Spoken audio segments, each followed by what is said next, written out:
Last week we mentioned that Hyrule Warriors Legends is getting 4 new DLC packs, but now we know what's actually going to be in them. In the late spring, we're getting a Wind Waker Master Pack alongside the free Medley DLC. In summer, we're getting a Link's Awakening pack with a playable character and a new weapon for Linkle. Fall bears a Phantom Hourglass and Spirit Tracks pack with a playable character and a new weapon for Toon Link. And winter bears a Link Between Worlds pack with 2 playable characters. All the packs will contain a ton of new My Fairy costume pieces, as well as a new adventure map based on the respective game, and all the playable characters and weapons will be available in the Wii U version of Hyrule Warriors, but the adventure map stuff is still 3DS exclusive. We've also got the pricing information, which is a little complicated, so you can check that out separately at Gamnesia. But what do you guys think of these announcements? That's a lot more DLC than I was expecting for Hyrule Warriors Legends. Yeah! Especially the 2 characters from... A Link Between Worlds? Yeah. Yeah. I'm really surprised by the Link's Awakening pack. I thought that game was going to be totally overlooked. Like, they already did the classic Link skin. I know. It's just got... I mean, I know it's an older game, and it's maybe not one of the most famous Zeldas, but it's got such a passionate, fan base that just realized what a special, charming little game it is. Well, yeah, it's the oldest game that seems to be getting a direct representation in Hyrule Warriors. In the form of DLC, at least, rather than just an adventure map or a costume. Right, in the form of, a character, assuming the character's actually from Link's Awakening. So I figured it would be, and I still think it would be. I heard someone say that maybe this is going to be their opportunity to put in Groose just because they don't want a Skyward Sword pack. Yeah. I don't really buy that. I don't buy that Sorry, either. Groose. I think the hope's dead.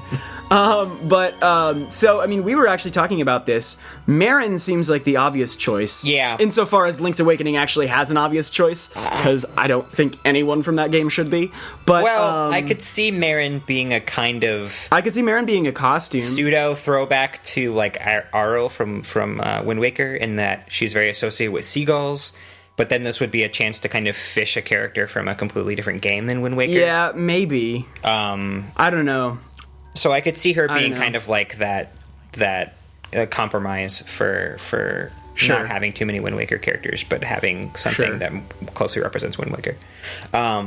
For Phantom Hourglass and Spirit Tracks, I think we all agree that the rep is probably going to be Linebeck. Oh, definitely. Who else could it possibly be? Yeah. He is a pretty magnificent character. A Link Between Worlds, so we've heard a little bit of, different discussion on this. I think the safest bets are probably Ravio and Yuga. Yeah.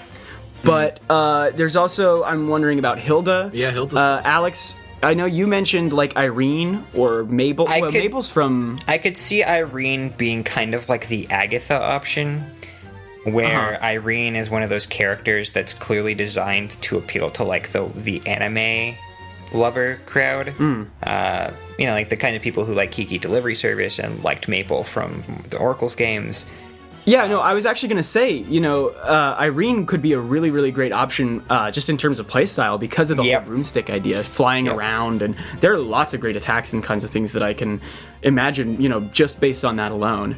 And not only that, but not only playstyle, but she as a character is a flavor that we haven't gotten a lot of in Hyrule Warriors. Just from a representation. Because we don't have very many magic users. Right. Certainly not a lot of... Certainly not a lot of traditional kinds of magic users. Or characters with blue hair. Well, if they make Ravio a playable character, then you better be able to go squat in someone's house and charge them ridiculous prices. That was clearly his most damaging attack. Oh, absolutely.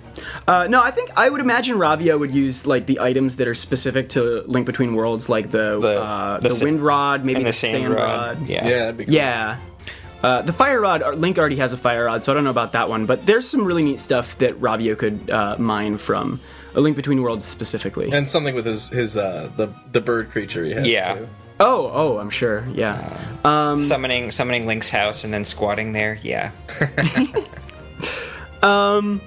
Although, circling back to Link's Awakening, we did mention, I remember we were talking before, possibility of the Windfish.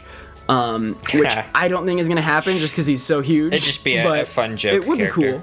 Yeah, I mean, is too big for I can see sort of 2 scenarios here. They decide on a Link's Awakening pack and decide on a character, and they're like, Marin's probably the best choice.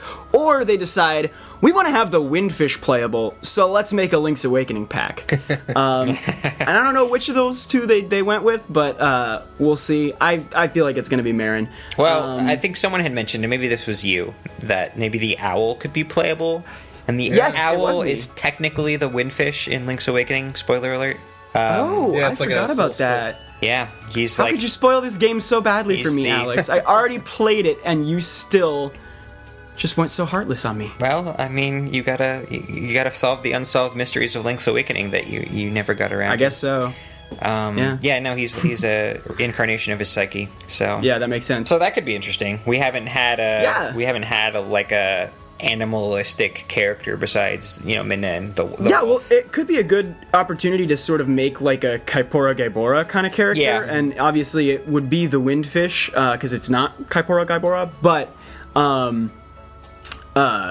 it'd be interesting if he is the owl for most of his stuff and takes on that kind of moves like Kaipora, like His special is he just turns into a giant whale and crushes everything. But yeah, exactly. Kind of Yeah. like the King of Red Lions, Yeah. he just turns into a giant fish sometimes for whatever the hell attacks.